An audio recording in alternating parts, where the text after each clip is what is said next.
there was this lady, Charlotte Elliott, and she was a gifted writer in England, an artist and writer in England. Charlotte Elliott एक महिला थी जो उनको परमेश्वर ने बहुत वरदान दिया था और लेखक थी, आर्टिस्ट थी, कलाकार थी. In her 30s, she suffered a serious illness and it left her weak and depressed. 30 वर्ष की उम्र में जब वहाँ पहुँची तो कोई बहुत बीमारी उनको हो गई जिससे कि वो बहुत बीमार रहने लगी और बहुत उदासीन अपने जीवन में रहने लगी. Charlotte was confined to her home and unable to attend any church services. अपने घर में ही वो रहती थी, बाहर नहीं जा पाती थी और चर्च भी नहीं जा पाती थी. So during her illness, a well-known preacher, a pastor, Caesar Milan of Switzerland, visited her.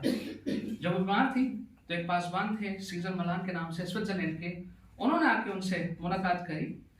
And he asked if she had peace with God. उन्होंने उनसे पूछा कि आप परमेश्वर के साथ आपके जीवन में शांति है. And she was facing many inner struggles because of feeling useless, and she resented this question. अब क्योंकि उनको लग रहा था कि मैं अब किसी काम की नहीं हूँ, मेरा जीवन ऐसा हो गया है, तो इस सवाल का उन्होंने विरोध किया जो उनसे पासवान ने पूछा. And she refused to talk that day. उस दिन उन्होंने इस बात पे बात करने से उनसे मना कर दिया.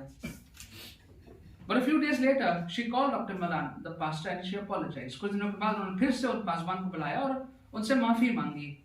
She said she wanted to clean up her life before becoming a Christian.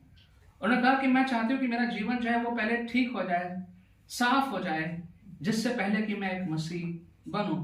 And Malan answered, "Come just as you are." Paswan ने उनसे कहा कि जैसी हो उसी अवस्था में परमेश्वर के पास आओ. She gave her life to Christ that day. उस दिन उन्होंने अपना जीवन मसीह को दिया. And a few years later, she penned the hymn "Just as I am" without one plea. और कुछ वर्षों के बाद उन्होंने इस गीत को लिखा कि जैसे मैं हूँ, बिना किसी प्ली को क्या बोलेंगे, बिना किसी याचना के मैं परमेश्वर के सम्मुख आई हूँ. She was given an invitation, an opportunity to find Jesus. उनको एक मौका दिया था पासवान ने और उनको आमंत्रित किया था कि वो प्रभु यीशु मसीह को ढूंढ लें. And she took that opportunity. और वो अवसर उस महिला ने, शार्लेट ने उस अवसर को ले लिया, प्राप्त किया. The transfiguration of Jesus was also an opportunity for Peter, James and John to discover the Divya Jesus, the divine Jesus. ये जो यीशु का रूप परिवर्तन जो आज पद पढ़ा गया, ये भी एक अवसर था यूहन्ना के लिए, पतरस के लिए, याकूब के लिए. ये उनके लिए अवसर था कि वो दिव्य यीशु को अपनी पूरी महिमा में आज देख लें. And it is an equal opportunity for each one of us, even today, to experience that divine Jesus and be drawn closer to him. आज भी हम सबके लिए ये अवसर है, बराबरी से अवसर हमारे पास भी है कि उसी यीशु को हम देख सकते हैं, उसकी महिमा को पास से देख सकते हैं और उसके और नजदीकी में आ सकते हैं. Today in the church calendar is celebrated as Transfiguration Sunday. जो कलीसिया का जो कैलेंडर है उसमें यीशु का रूप परिवर्तन के नाम से आज के इतवार को मनाया जाता है. And this is the Sunday just before the Ash Wednesday. Ash Wednesday से एक संडे पहले हम Transfiguration Sunday को मनाते हैं. So 5 milestones in the gospel account of the life of Jesus. 5 मील के पत्थर हम कह सकते हैं जो हम देखते हैं सुसमाचार में यीशु मसीह के जीवन में. Baptism, crucifixion, death, resurrection and transfiguration.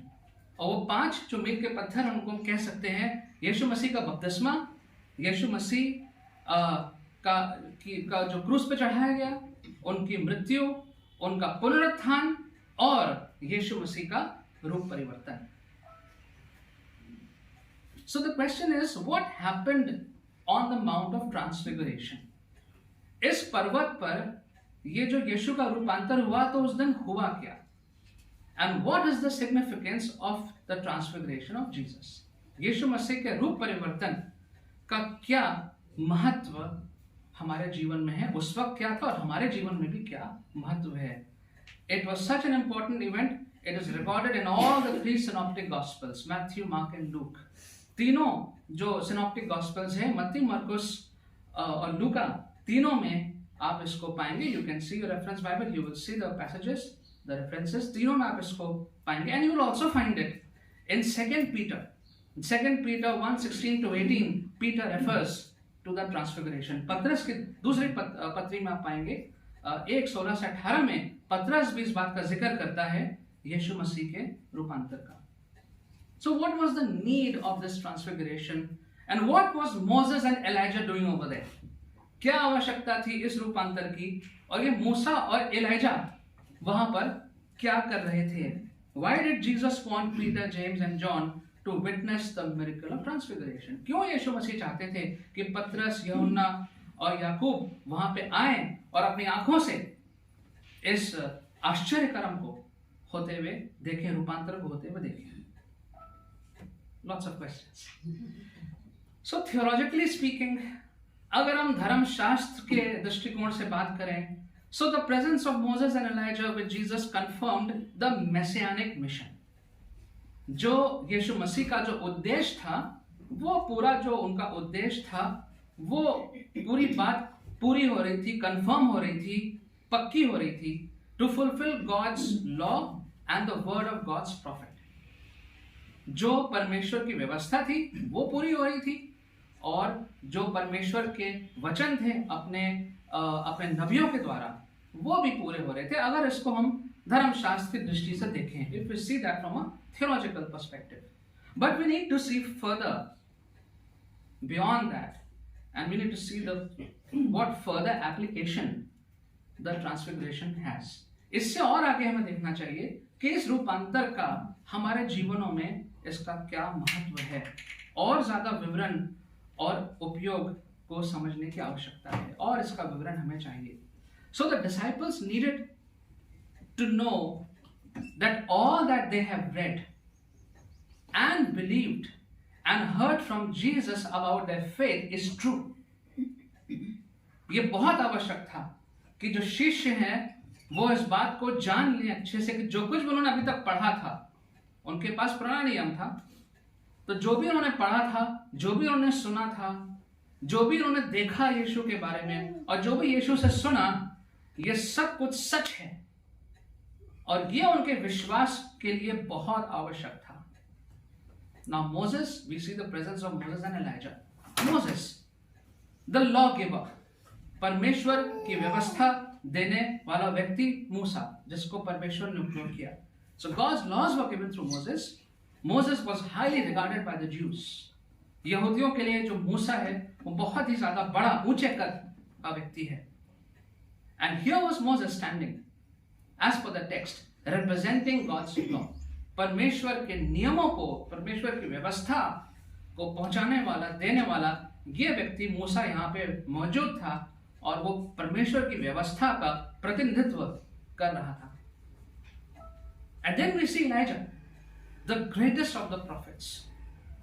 Scholars say कि जितने भी नबी हैं सभी वैसे तो बराबर हैं, लेकिन उसमें अगर एलिजा का नाम लिया जाए तो बहुत ऊंचे दर्जा एलिजा को दिया जाता है. Mighty prophet of God, परमेश्वर का बहुत महान सामर्थी नबी, fearless and commanding, निडर, आज्ञा देने वाला, लोगों को बताने वाला. He represents the authority of God, the word of God. परमेश्वर का जो शब्द आया और परमेश्वर का जो अधिकार है, ये उसको सामर्थ को दर्शाता है एलिजा. तो ये दो व्यक्ति यहाँ पे, मूसा जो कि परमेश्वर की व्यवस्था को प्रदर्शित करता है और एलिजा जो परमेश्वर के शब्द को प्रदर्शित करता है, ये दो लोग यहाँ पे मौजूद थे यीशु के साथ. And the disciples, when they saw this, the point is they must not have any doubt about the historicity of their faith and the person of Jesus Christ. कारण क्या था कि शिष्यों को कोई भी संदेह ना रहे कि जो उनका विश्वास है ये वाकई में ऐतिहासिक विश्वास है. ये मन गढ़ंत बनाई हुई कहानियां नहीं हैं. These are not carefully woven stories. These are not mythologies. ये पुराण कथाएं नहीं हैं. But these really happened, and here were these two giants standing in the presence of Jesus. There should be no doubt in the minds of the prophets, in the minds of the disciples. उनके मन में कोई भी संदेह ना रह जाए. And that is one truth which is essential for all of us. हम सब के लिए ये बात जो है वो बहुत ज्यादा आवश्यक है. That our faith does not begin with the birth of Jesus. Most of the world thinks that way. It is taught in the schools also, in the history books, that Christianity began with the birth of Jesus, which is not true. सब लोग ये सोचते हैं कि मसीहत का आरंभ जो है वो यीशु मसीह के जन्म से हुआ, लेकिन ऐसा नहीं है. और मसीह होने के नाते ये बात बहुत हमें स्पष्ट मालूम होना चाहिए कि हमारा जो विश्वास है वो उत्पत्ति की किताब से शुरू होता है. Our faith begins from Genesis, and we need to have a solid foundation and understanding from where our faith is coming. हमारा विश्वास कहाँ से आ रहा है, हमारे विश्वास का इतिहास क्या है, ये मालूम होना हमें बहुत आवश्यक है.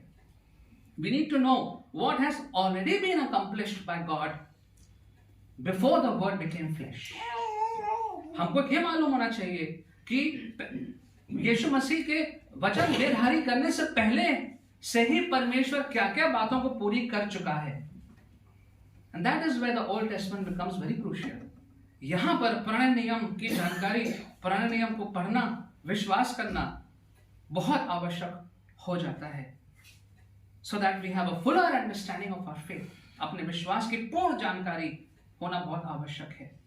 There are about 295 direct quotations in the New Testament from the Old Testament. 295 बार नए नियम में पुराने नियम की बात कही गई है, कोटेशन दिए गए हैं. There are hundreds of allusions in the New Testament from the Old Testament. कई सौ संकेत नए नियम में आपको मिलेंगे पुराने नियम से. And all that means that our faith, the historic faith, is very important. And over here, we see in the presence of Moses and Elijah, and in their discussions over the things that were to come, they must have left a powerful impact on Peter, James, and John. That was the whole purpose of taking them. उनको ले जाने का मतलब ही यही था, कारण ही यही था कि पतरस, यूहन्ना और याकूब के ऊपर एक बहुत भारी प्रभाव पड़े, ताकि उन पर पड़े और उसके बाद जो बाकी शिष्य उन पर पड़े, जो आगे पढ़ेंगे उन पर पड़े, ताकि हम ये जान ले कि हमारा जो विश्वास है वो ऐतिहासिक विश्वास है. Secondly, दूसरी बात, the disciples needed to see the real Jesus in all his glory. यह आवश्यक था कि शिष्य जो हैं वो यीशु मसीह का के पूरे व्यक्तित्व को अपनी पूरी महिमा में भी देख लें. And this real Jesus, this Jesus whose face was blazing white, जिसका चेहरा चमक रहा था, कपड़े चमक रहे थे, his face shone like the sun, सूरज की तरह उसका चेहरा चमक रहा था. And this Jesus is no different from God the Father in appearance. Why should he be different? जैसे हमारे पिता परमेश्वर के बारे में कहा गया है, जैसे उसका चेहरा चमकता है, वैसे ही प्रभु यीशु मसीह का भी चेहरा बिल्कुल तेज से भरा हुआ था. God's appearance has been recorded as a blazing fire in the Old Testament, as a pillar of fire. पुराने में हम देखेंगे तो परमेश्वर के बारे में कहा गया उसका चेहरा जो है वो एक भयानक आग की नाई है, एक आग के खंभे की नाई है. In Exodus 33, Moses wanted to see the face of God. निर्गमन 33 में मूसा परमेश्वर के चेहरे को देखना चाहता था. God told him that he will die if that were to happen. परमेश्वर ने कहा कि तुम मर जाओगे अगर तुमने मेरे चेहरे को आमने सामने देख लिया. So he made him to stand with his face covered and was allowed to see only the retreating glory of God. परमेश्वर ने कहा ठीक है, तुम उधर खड़े हो जाओ, चेहरा ढांक लो, और when I'll pass from there, you can see me from behind. जाते हुए गौरव को और मेरे जाते हुए महिमा को देख सकते हो. Because God's face would have burned him, I think so. And why shouldn't that apply to Jesus as well? यही बात यीशु मसीह पर लागू क्यों ना हो? His face was shining like the sun. Matthew 17:2, which was read, his face shone like the sun, his clothes became as white as the light. चकाचौंध हो गए होगा वहां पे. And maybe Peter must have been like, oh my God, is that you, Jesus? Where's your face? यीशु क्या ये आप हैं? आपका चेहरा कहाँ दिखाई नहीं दे रहा है? And so the disciples needed to know 100% that Jesus was that Son of Man as told in Daniel. Daniel में जिस मनुष्य के पुत्र की बात हुई, यीशु मसीह वही है. That when Isaiah prophesied, for unto us a child is born, unto us a son is given, it was referring to this Jesus of Nazareth. जब यशाया ने कहा कि एक हमारे लिए एक पुत्र दिया जाएगा, जन्मेगा, तो वो इसी यीशु मसीह की बात हो रही थी. And the whole nation of Israel was desperately waiting for the Messiah. That was this Jesus only. पूरा इज़राइल एक मसीहा का इंतजार कर रहा था. वो यही व्यक्ति है, उनका गुरु यीशु मसीह. And this experience of seeing Jesus in this form must have been incredible, unbelievable. I mean, what if we were there on that mountain? अगर हम उस पहाड़ी पे होते तो क्या करते? We have imagined these three have been with Jesus for 3.5 years or so, and yes, they have been with Jesus. They have heard him. They have seen the miracles. But still, the accounts tell us that the disciples were not very settled till the end. बहुत ज़्यादा जो शिष्य थे वो settle नहीं हुए थे. अभी भी उनका विश्वास ऊपर नीचे होता था. लेकिन इस आश्चर्य कर्म को देख के वाकई में उनके हृदय पे, दिल और दिमाग पे बहुत भारी असर पड़ा होगा. After seeing the glory of Jesus Christ in this manner, their life would never be the same again. यीशु मसीह को इस रूप में देख करके उनका जीवन हमेशा के लिए बदल जाना चाहिए था. बदल गया.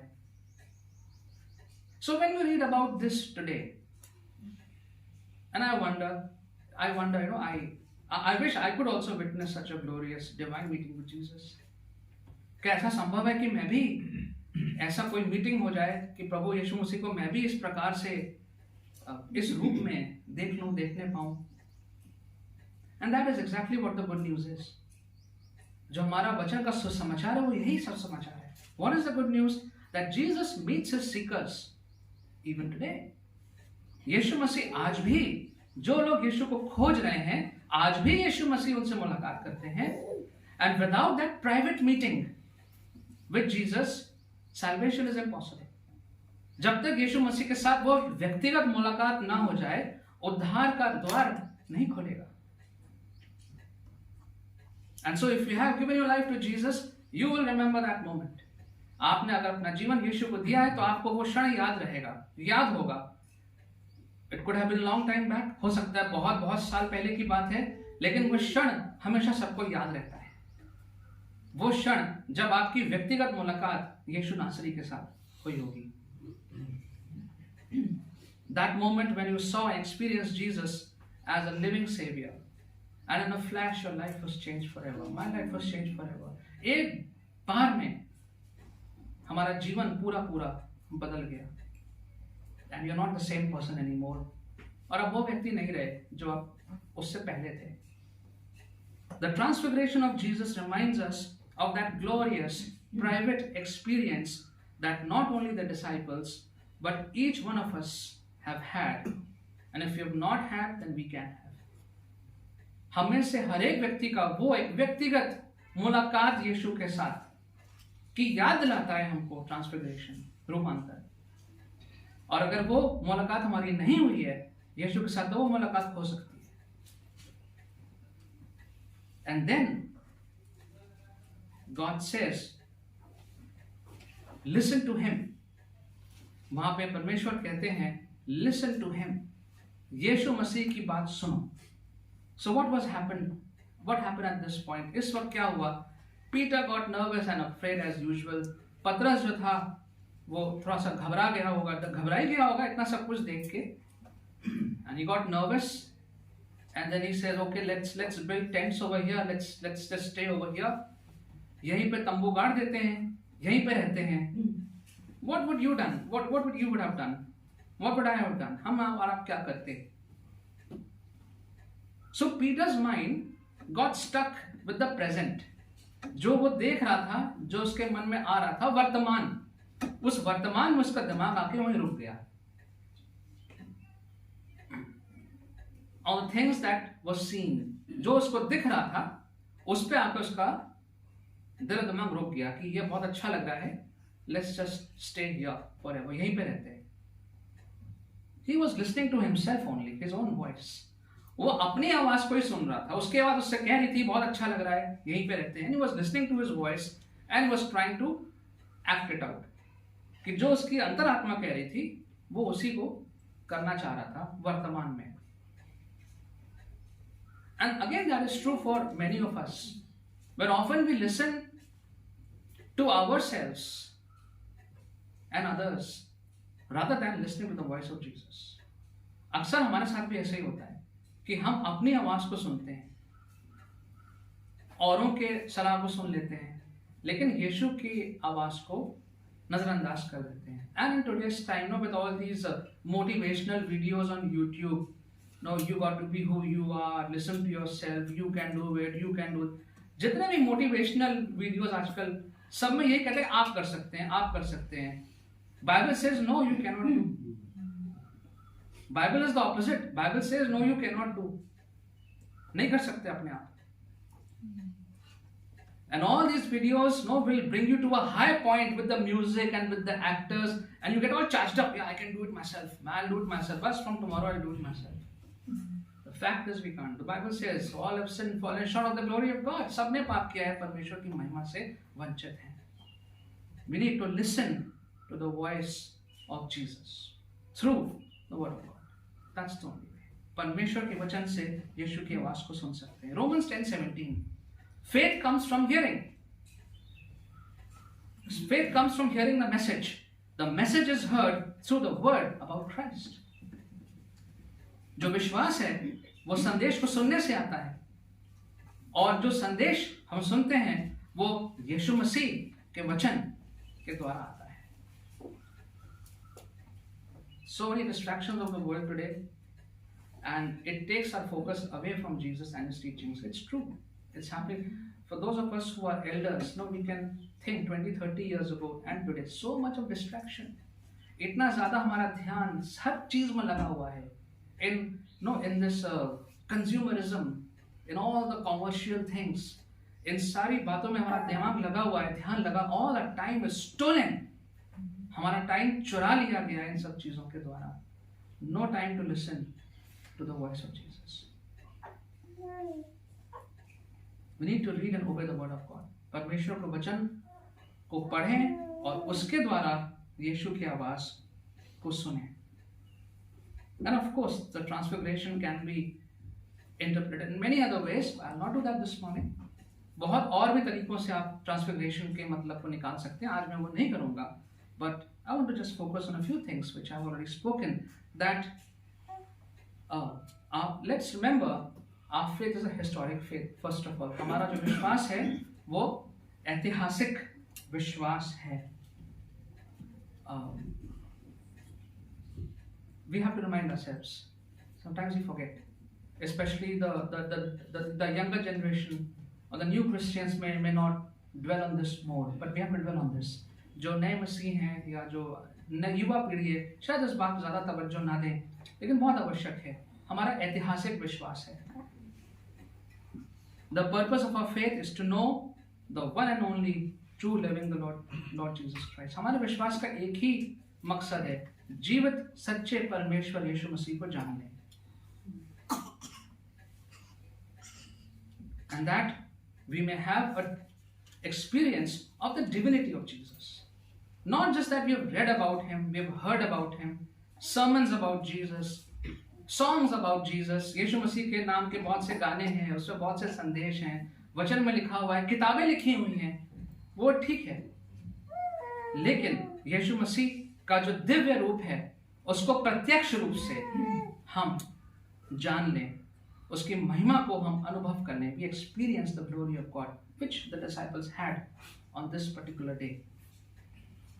And lastly, we must listen to him.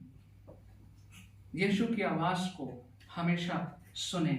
Obedience is always the key to a satisfied Christian life. आज्ञाकारिता जब जीवन में आएगी तो मसीह जीवन जो है वो हमेशा आपको संतोषजनक महसूस होगा। So we will soon enter this time of Lent. बहुत जल्दी हम लोग लेंट वाले समय में आ जाएंगे। Let it be a time of experiencing the glory of Jesus. इस बार इस समय को हम मान के चलें कि हम प्रभु के महिमा को अपने जीवन में अनुभव करना चाहते हैं, देखना चाहते हैं। Let it be a time of experiencing the glory of Jesus. उसकी महिमा को हम देखना चाहते हैं। And let us listen to him. उसके आवाज को हम सुने, उसके आवाज को सुने और उसके बाद उसके आवाज को सुन के let us be obedient to his word. उसका जो शब्द है उसके प्रति हम आज्ञाकारी बने और उसकी आवाज को सुने। Let's pray. Father, we thank you that you always do things. You've done things with a clear purpose. Whatever you've done is for a purpose. You took those 3 disciples so that they can see the divine Jesus. आप उन तीनों शिष्यों को ले गए अलग से उस पहाड़ी पे ताकि वो आपके दिव्य रूप को देखने पाए। And Lord, even as we read this and we think of this, Lord, we get excited. And we just by reading, we know it must have happened. पढ़ के ही प्रभु जी हम सोचते हैं कि हाँ ऐसा हुआ होगा। But Lord, we don't want to just read and believe. Lord, we want to experience in a fresh way. प्रभु जी हम अनुभव करना चाहते हैं एक बार फिर से उस दिव्य यीशु मसीह को, the divine Jesus. Help each one of us, Lord, to receive a fresh visitation of the Lord Jesus. एकदम तरोताजा तरीके से यीशु मसीह हम आपको अपने जीवन में अनुभव करना चाहते हैं, आपकी महिमा को अपने जीवन में अनुभव करना चाहते हैं। Help us, Lord, to listen to you. प्रभु जी होने दीजिए कि हम सारे जो भीड़ भाड़ को एक किनारे करके आपकी आवाज को सुने, उस पर चिंतन करें। Help us, Lord, to be obedient. और प्रभु जी उसके बाद आपकी आवाज को सुन के हम आज्ञाकारी भी बने। Thank you, Lord, for listening to our prayers. In Jesus' name we pray.